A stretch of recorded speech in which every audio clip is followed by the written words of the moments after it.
Hi Virgo, I'm Anisha. You can write to me at tarotbyanisha@gmail.com. You can also visit my website www.tarotbyanisha.com.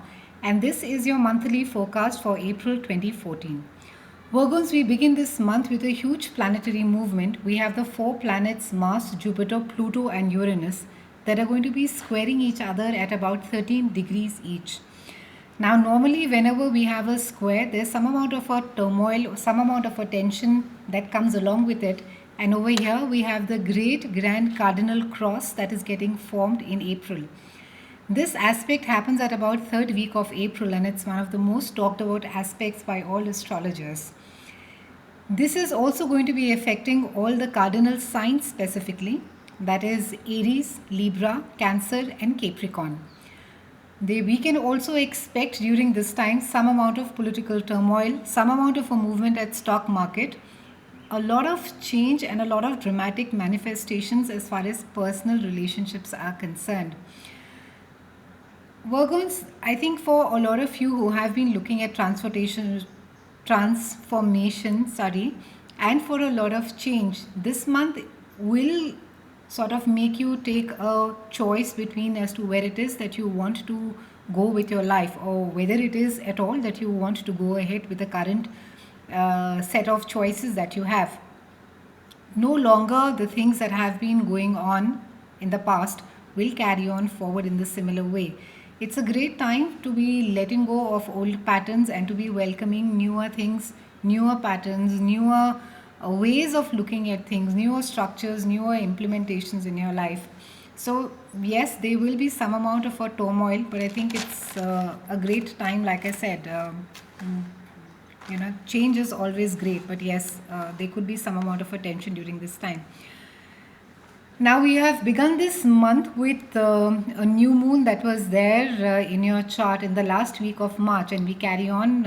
We open up April with a nice trend happening around in your 8th house that is going to be making you quite introspective.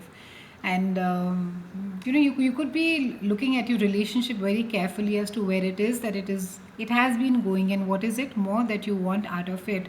And you could be drawn a lot to healing, to spirituality, and I think a lot of you could take up meditation quite seriously.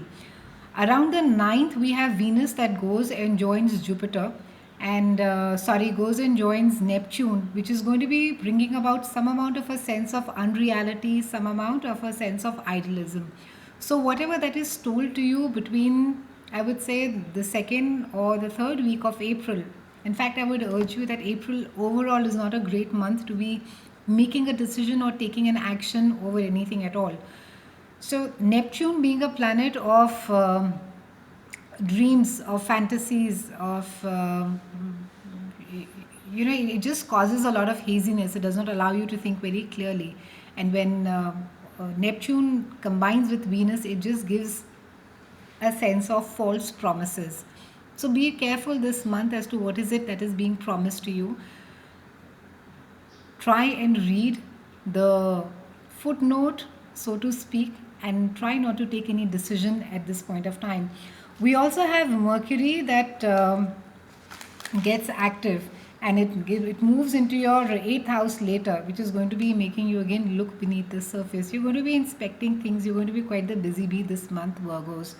We also have Mercury, which is going to be joining up the volatile and the unpredictable Uranus between the 13th and the 16th of April.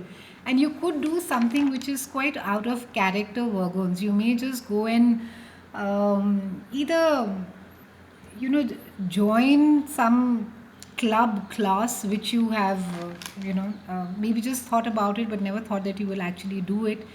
You could be drawn romantically to somebody who's radically different from you. You could, even at your workplace, choose to do something really different from whatever it is that you have been doing so far. So it's a great time, I think. It's a great time to be inspired. It's a great time to be taking chances creatively as well. However, this is also a time in the month where you could be seeking some answers. You could be putting that pressure on somebody to be telling you the truth as to what is it or where is it that he or she wants the things to progress as. like I said, with Mercury being there in your eighth house, you are going to be quite digging for answers, and no longer sitting on the fence is going to be acceptable to you. Post the cardinal cross that happens around the third and the fourth week of April, and once the dust sort of settles down, there's going to be a clarity with Sun getting more active, and you will have a sense of direction as to where it is that you finally want to go, or where is it that you want to go, be it your work or be it your personal space. So have some patience, and uh, try to remember that personal freedom is far more important than your duty and your obligation. And have a great month, Virgos. Try not to be too critical of yourself this month. So have a great April. I'll see you again in June, and thank you so much for watching.